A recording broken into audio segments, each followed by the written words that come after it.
بسم الله الرحمن الرحيم سبح اسم ربك الأعلى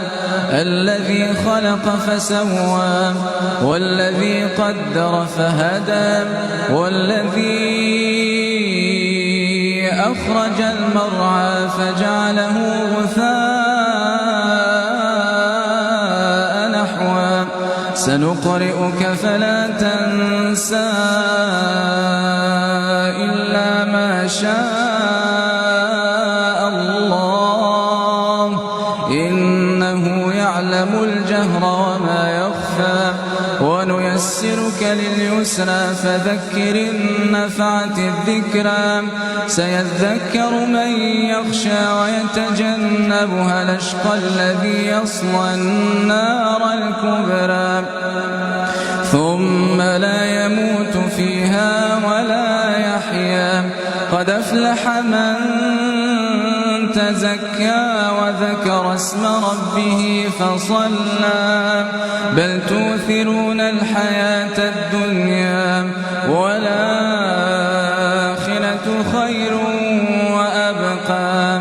إن هذا لفي الصحف الأولى صحف إبراهيم وموسى بسم الله الرحمن الرحيم سبح اسم ربك الأعلى الذي خلق فسوى والذي قدر فهدى والذي أخرج المرعى فجعله غثاء نحوا سنقرئك فلا تنسى إلا ما شاء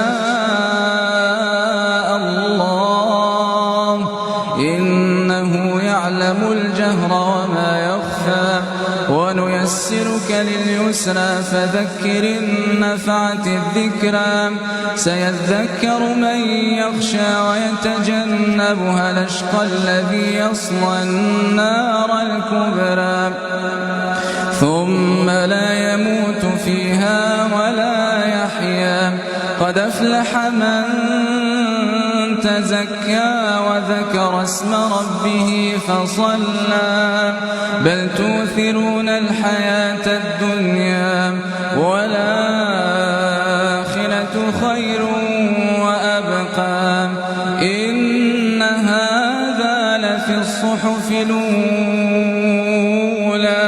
صحف إبراهيم وموسى بسم الله الرحمن الرحيم سبح اسم ربك الأعلى